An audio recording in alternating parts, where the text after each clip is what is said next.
Hello student. Previous video में हम लोगों ने प्रोजेक्ट इन सिस्मिक एरिया के बारे में डिस्कशन कर रहे थे।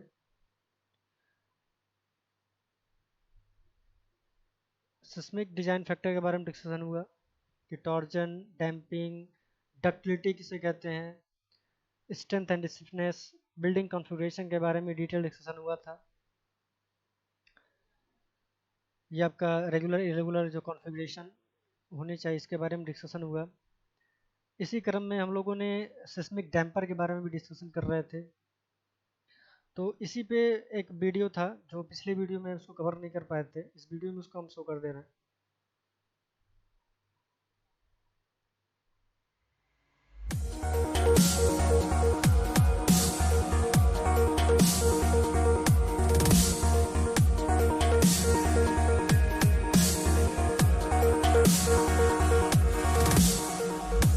बेस एक्टिविटीज के बारे में डिस्कस किया गया है। ये फाउंडेशन जो इसको लगाया गया है, फाउंडेशन के ऊपर उसके बाद जो फ्लिंट लेवल है वहाँ पे इसको इस्टेब्लिश किया गया है base I isolation. can't believe the night lay waste to all we'd given. But honestly, you've gotta know that this ain't living. But we could run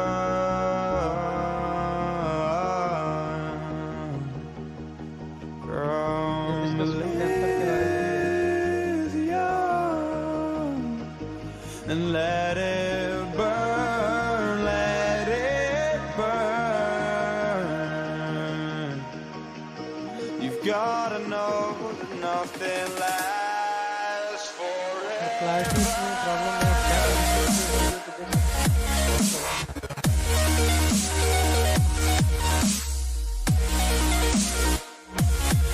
videos जो हैं मिल जाएंगे।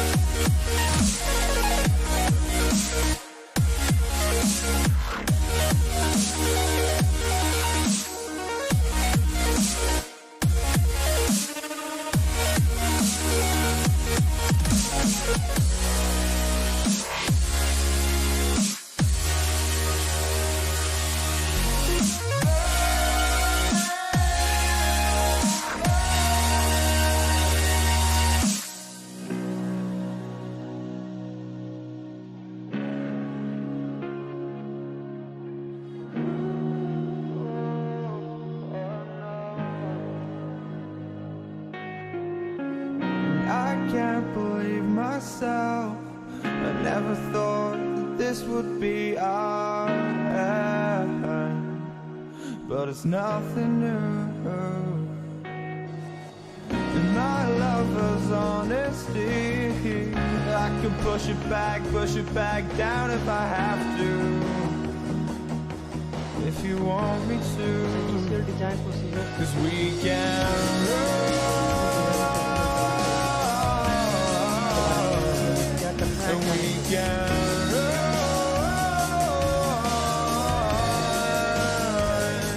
These stars they fall ये tight frame है for total, आपने जो है discuss So किए थे tell me कि now अगर कोई स्ट्रक्चर है तो what's उसको आप left to टाइंग करेंगे पूरा। ठीक है, तो इस वीडियो में हम लोग डिस्कस करेंगे लैंडस्लाइड के बारे में। लैंडस्लाइड क्या है?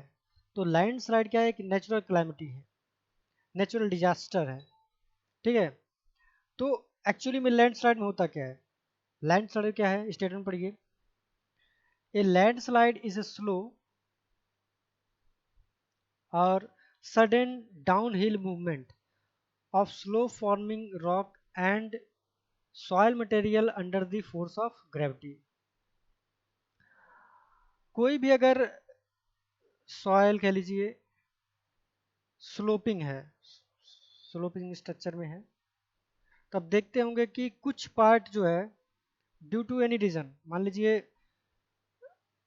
डे बाय डे डिफॉरेस्टेशन जो है बढ़ता जा रहा है, पेड़ कट रहे हैं, तो पेड़ कटने से क्या है कि इनके बीचों में जो ग्रिपिंग है कह लो, ठीक है।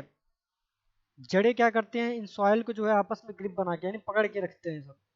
अगर ये पेड़ नहीं रहेंगे, पेड़ आप लगातार जैसे कटेगा तो क्या होगा कि अब ड्यू टू हैवी रेन, आप जानते हैं पहाड़ी इलाकों में रेन बहुत ज़्यादा होता है और हाई इंटेंसिटी का होता है। तो जब हैवी इंटेंसिटी का रेन होगा तो क्या होगा, ये भी जानते हैं कि सॉइल जो है पोरस होता है, नेचर क्या है, पोरस होता है, परमीबल होता है। तो जब हैवी रेन होगा तो क्या होगा कि जो कुछ हैवी पार्ट होगा, यानी उसके कह लीजिए कि कोहेसिव प्रॉपर्टी, उसको डैमेज कर देगा। जब रेन वाटर पड़ेगा तो सैचुरेट होगा, तो कोहेसिव प्रॉपर्टी क्या करेगा, सॉइल अपना लूज कर देगा, सियरिंग स्ट्रेंथ अपना कम कर देगा। तो क्या होगा कि धीरे धीरे ये पार्ट जो है स्लाइड करना स्टार्ट कर देगा।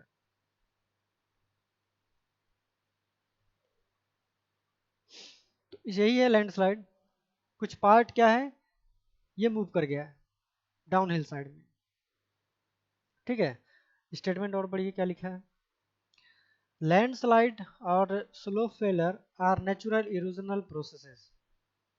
दे occur in hillside valley, slope, sea coast, river bank, and bend. On the slope of volcanic cones and in earthquake prone area, they also occur underwater as on lake और सी flow. Landslide आपको mostly, अगर हम बहुत ही large scale पे बात करें तो large scale पे लैंडस्लाइड आपका हिल साइड पे होता है। ठीक है,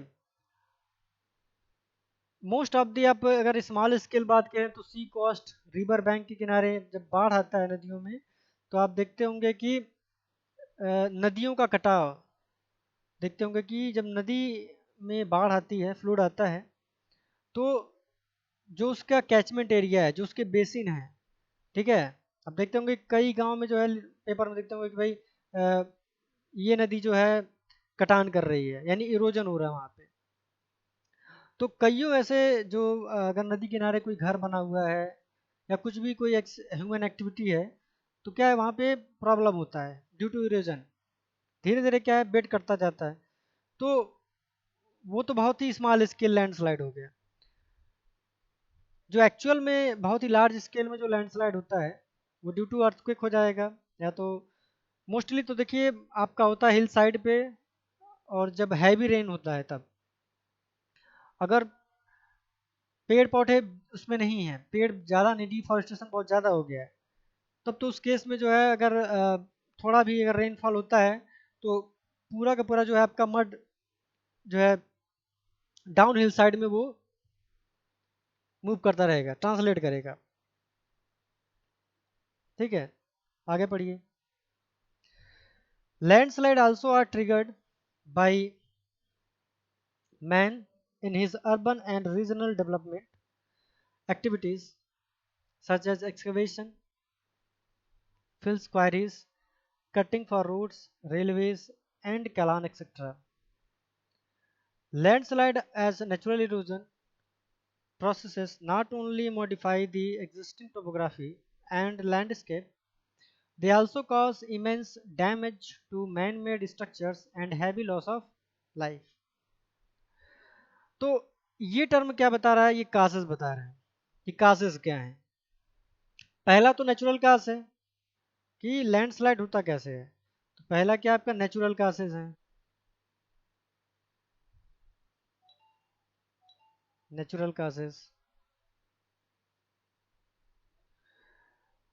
देन आपका man made, man made causes.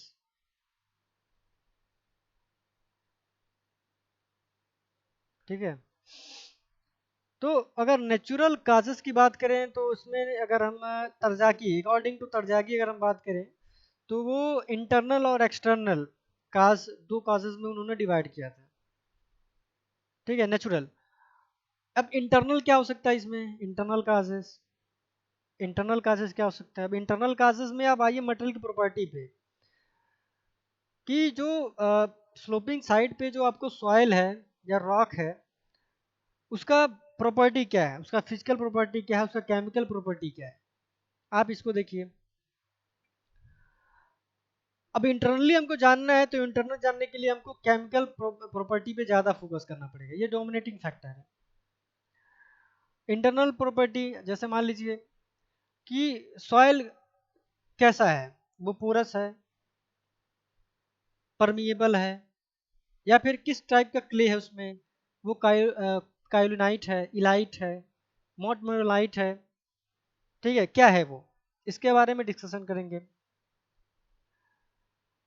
फिर आपका अगर हम बात करें पोर वाटर प्रेशर, आप जानते हैं कि अगर किसी सॉइल में पोर वाटर प्रेशर इंक्रीज करता है तो आपका इफेक्टिव स्ट्रेस क्या है, वो घटेगा। साथ ही साथ आप जानते हैं इफेक्टिव स्ट्रेस यानी अगर पोर वाटर प्रेशर बढ़ भी रहा है तो जो मटेरियल की कोहेसिव प्रॉपर्टी है वो भी क्या करेगा, वो डिक्रीज करेगा। तो आप जानते हैं कि अगर कोहेसिव प्रॉपर्टी डिक्रीज हुई तो सॉइल का जो शेयरिंग स्ट्रेंथ है वो भी कम हो जाएगा, और जब शेयरिंग स्ट्रेंथ कम हो गया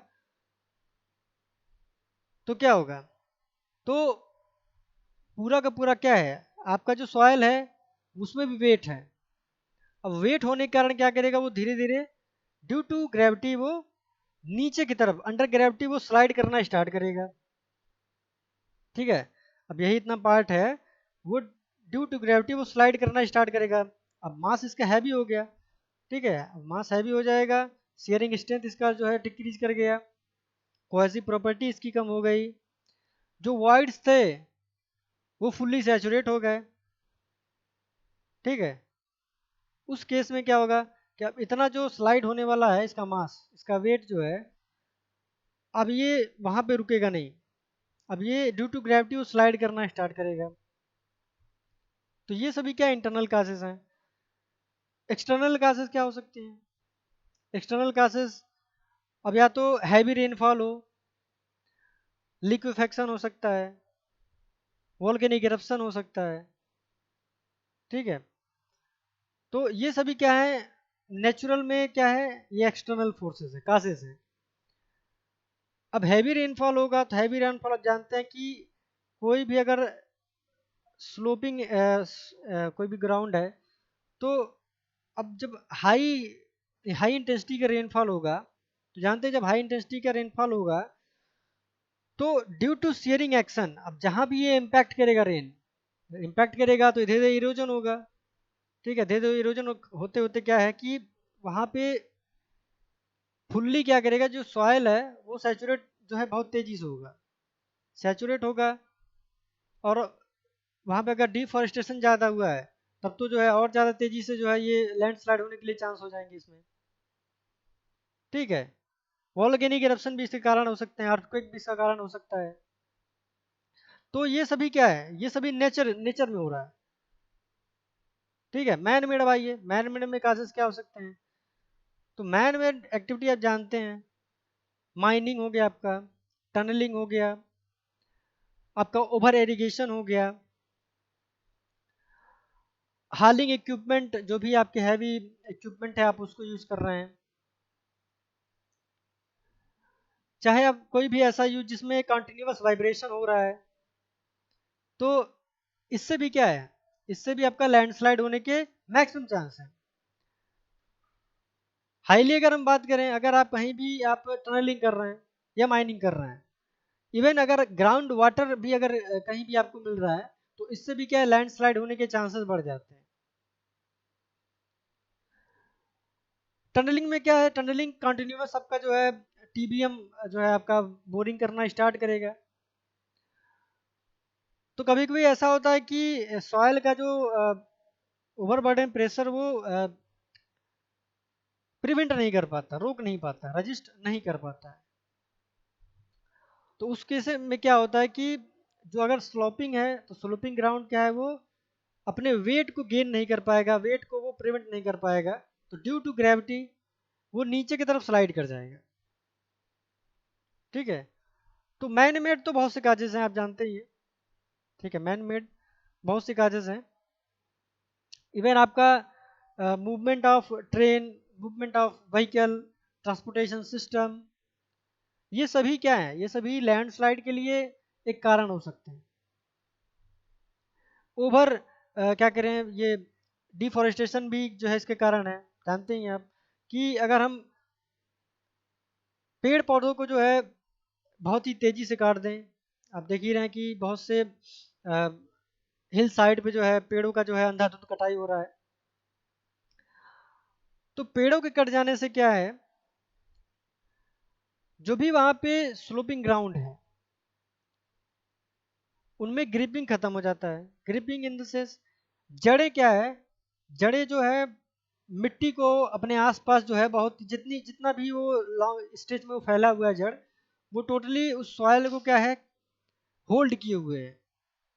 ठीक है, तो जैसे से डिफॉरेस्टेशन होगा जो सॉइल है वो होल्डिंग कैपेसिटी उसकी कम होती जाएगी।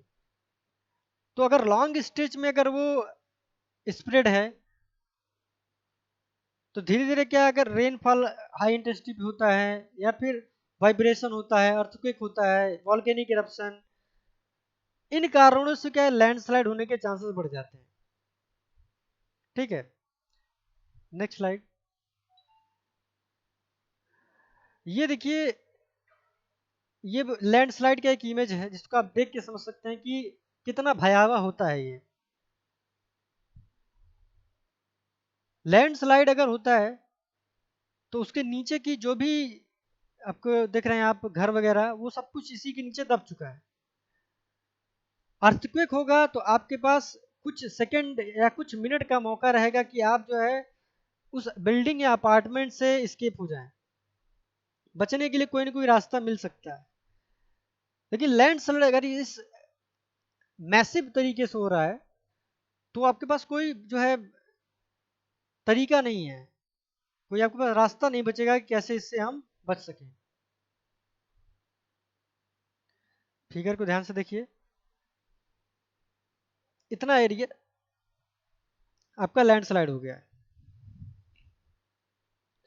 और यहाँ नीचे देखने की कोशिश करिए, यहाँ पे कुछ जो है बिल्डिंग वगैरह थी, यहाँ पे भी बिल्डिंग वगैरह थी।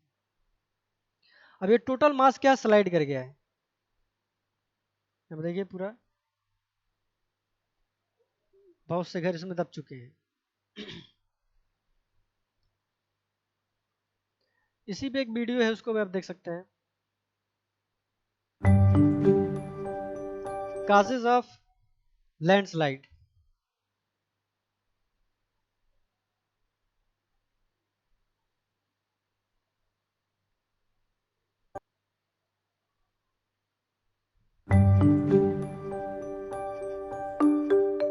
Landslides occur when gravity overcomes the frictional forces keeping layers of rock in place on a slope.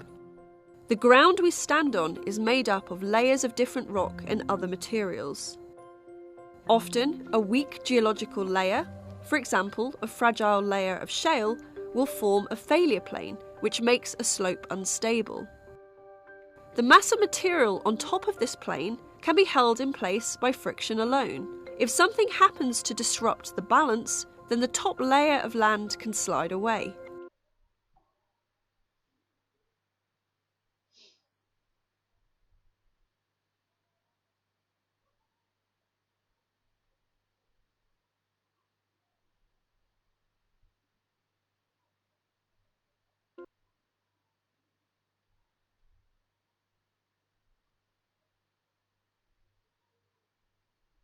चलिए, वीडियो में कुछ लग रहा है एरर है, कुछ प्रॉब्लम है। नेक्स्ट आते हैं, पार्ट ऑफ लैंडस्लाइड।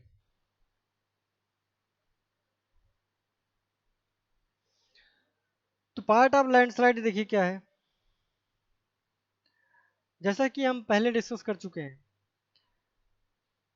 कि अगर कोई रॉक या फिर कोई भी चीज़ एग्जिस्टिंग इस प्रकार है, अगर वो पेरेंट रॉक कह लीजिए, पेरेंट सॉइल की तरह है, उसमें कोई बदलाव नहीं, कोई चेंज नहीं है, तो उसमें कोई टर्म नहीं आते हैं। फोल्ड फॉल्ट में डिस्कशन हुआ था कि अगर मान लीजिए कोई ऐसे इस प्रकार का कोई सॉइल है या रॉक है, अब ड्यू टू एनीथिंग, अब मान लीजिए फोल्ड फॉल्ट हो रहा है, अब या तो वॉल्केनिक इरप्शन हो गया, चाहे अर्थक्वेक आ गया, चाहे टेक्टोनिक प्लेट मूव कर गए, चाहे हैवी श्रिंकेज हो गया, चाहे टेंशन जो है इसमें क्रिएट हो गया, तो ड्यू टू एनी रीजन, अब या इसमें क्या कुछ इंक्लाइंड हो गया, चाहे इसमें सरफेस जो है उबड़ खाबड़ हो गया, जिगजैग शेप में हो गए, ठीक है, तो थोड़ा भी उसमें चेंज हुआ, थोड़ा भाई चेंज होने से क्या उसमें नए नए टर्म डेवलप हो गए। जैसे कि फोल्ड फॉल में देखे थे कि भाई अगर ये उभरा हुआ पार्ट है तो उसको आप जो है एंटी क्लीन कहेंगे, इसको सिन क्लीन कहेंगे, ठीक है। इंक्लाइंड हो गया तो उसमें जो है कितने एंगल से, हॉरिजॉन्टल से कितने एंगल पे इंक्लाइंड हुआ तो उसको कहेंगे या डिप कहेंगे। फिर उसी में स्ट्राइक प्लेन हम जो है काउंट करते हैं। ऐसे तमाम पॉइंट्स थे जिसके बारे में हम लोग डिस्कशन कर चुके हैं। सेम उसी प्रकार लैंडस्लाइड में भी क्या है, अब लैंडस्लाइड हुआ तो लैंडस्लाइड होने के बाद बहुत से टेक्निकल टर्म, यानी जिस जिस प्रकार उसमें फॉर्मेशन हुआ, जैसे जैसे फॉर्मेशन उसमें हुआ उसके नए नए टर्म बन गए। तो ये जो है आपका सॉइल कुछ इस प्रकार था, ठीक है। सॉइल आपका कुछ इस प्रकार था।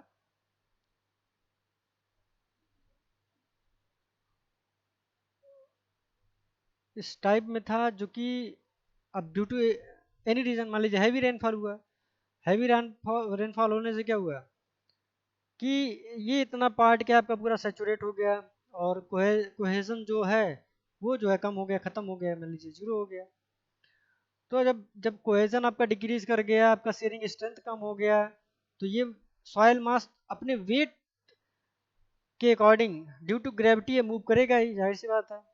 मूव करने के बाद जो जो इसमें आपको दिख रहे हैं, जो जो पॉइंट आपको दिख रहे हैं, ठीक है, वो नए नए टर्म बन गए। जैसे इस वाले पार्ट को यानी ऊपरी भाग को हम कह रहे हैं क्राउन।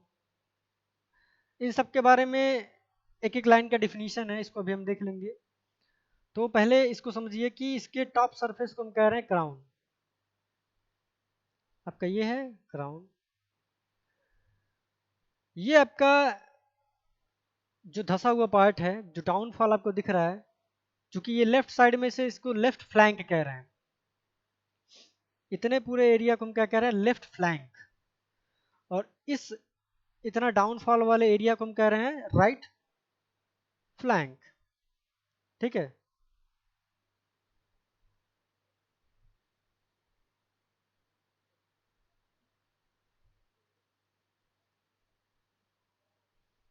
नेक्स्ट टर्म देखिए, आपका इस पार्ट को हम क्या कह रहे हैं, क्राउन के नीचे वाला पार्ट जो जो आपका नीचे की तरफ जो है दब चुका है, ये नीचे की तरफ धस चुका है, डाउनफॉल हो चुका है, तो इस सरफेस को कह रहे हैं हम स्कार्प। इसको हम कह रहे हैं स्कार्प।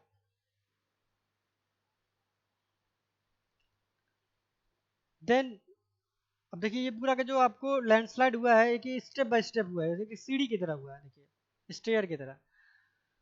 तो इसी में आप इसको देखिए, इसको हम कह रहे हैं ट्रांसवर्स रिज या टेरेस, ठीक है। जिस प्लेन के रिस्पेक्ट में ये मूव किया है सरफेस, उसको स्लिप प्लेन कह रहे हैं। आप इस तरह का डैम में भी देखे होंगे कि जो आपका स्लिप होता है, ठीक है, फाउंडेशन में भी पढ़े होंगे, फाउंडेशन इंजीनियरिंग। तो ये क्या है आपका स्लिप, स्लिप प्लेन। अब स्लिप होगा तो स्लिप होने के बाद जाहिर सी बात है कुछ पार्ट आपको यहाँ पे जो है इकट्ठा हुआ जो है दिखेगा, और कुछ जो है आपका स्लाइड हो जाएगा नीचे की तरफ। मतलब ये पार्ट आपका स्लाइड नहीं हुआ है, लेकिन इसी के ऊपर जो है जो स्लाइडेड जो आपके मटेरियल है या मड है, ये यहीं पे आके एक्यूमुलेट होते हैं। जहाँ पे आपका एक्यूमुलेट हो रहा है ज़्यादा पार्ट, उसको हम टो कह रहे हैं। और जहाँ पे एक्यूमुलेट होके कुछ इस प्रकार का जिगजैग शेप में जो आपका कुछ उभार दिख रहा है, ठीक है, तो उसको हम कहेंगे फुट, ठीक है। टर्म को देख लीजिए, टर्म क्या है, क्राउन किसे कहते हैं। The upper portion is still in plane from which solid rock and soil materials are torn away from the rest of the slope. Torn away यानी आपका जो क्राउन है, क्राउन से क्या है नीचे की तरफ ये धस गया, ठीक है, डिप्रेशन नीचे की तरफ depressed.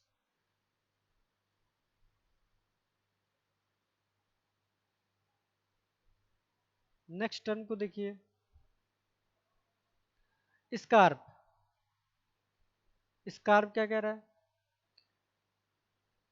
The steep wall,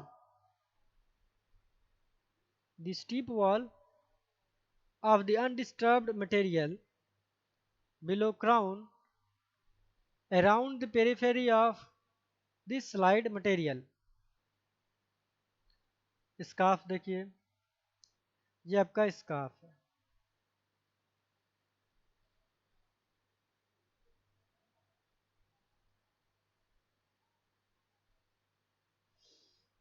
next हम देखिए हेड, हेड किसे कहेंगे? The upper part of the slide material, इसको हेड कहेंगे। The upper part of the slide material, इसको कहेंगे हेड।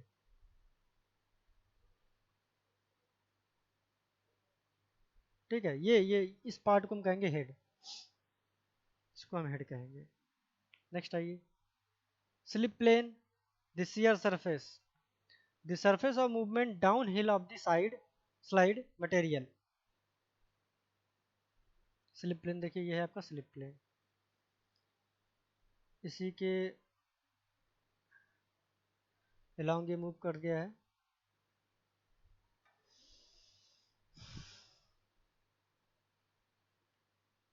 फ्लांक देखिए, side of slide, left flank and right flank. देखिए साइड है, ये साइड ऑफ द फ्लांक है, इसको हम कह रहे हैं लेफ्ट और राइट फ्लांक।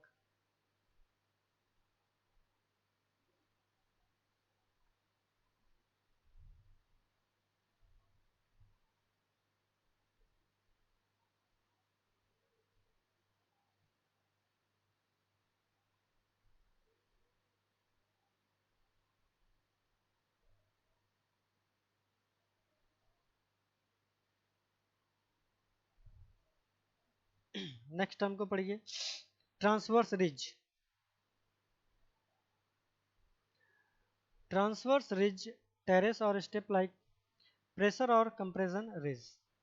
ये देखिए यही है, ये भी आपको, ये भी ट्रांसवर्स रिज में ही काउंट करेंगे, ये भी आपका ट्रांसवर्स रिज है। Next I foot, the line of intersection of lower part of slip plane and the original ground surface.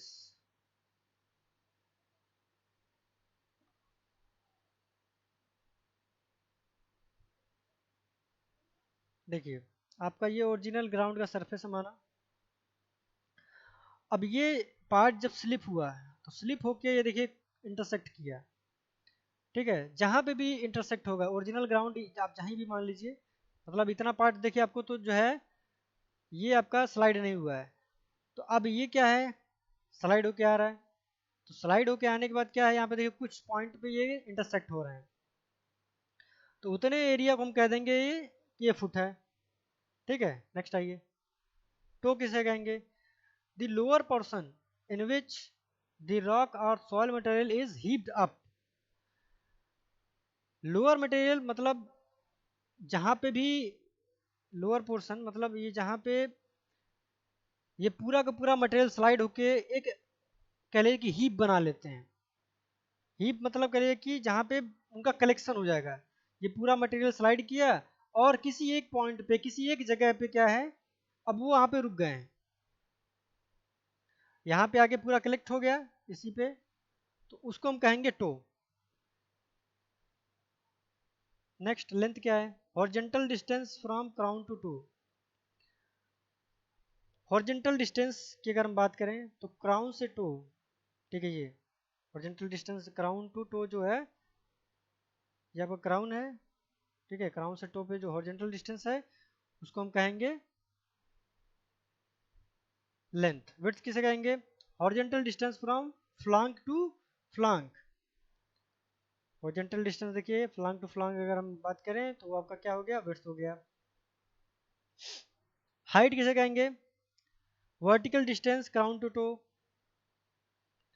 Vertical distance crown to toe. Depth किसे कहेंगे? Thickness of the slide mass between crown and foot, crown और foot के बीच में जो thickness है, ठीक है, इसको। इसको हम क्या कहेंगे, डेप्थ। ठीक है, तो इस टर्म को आप एक बार देख लीजिए।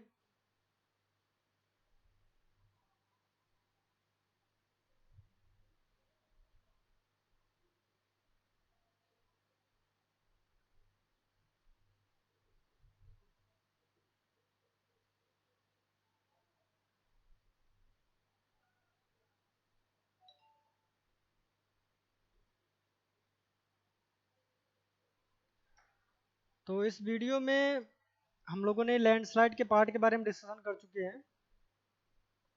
कोई अगर डाउट होगा तो आप हमको कमेंट बॉक्स में पूछ सकते हैं। नेक्स्ट वीडियो में हम लोग classification and types of landfill के बारे में जो है लैंडस्लाइड के बारे में डिस्कशन करेंगे। ठीक है,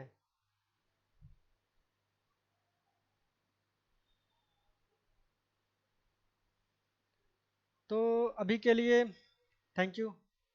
इस वीडियो में यहीं तक। नेक्स्ट वीडियो में जो है हम लोग क्लासिफिकेशन और पार्ट के बारे में डिस्कस करेंगे। ओके।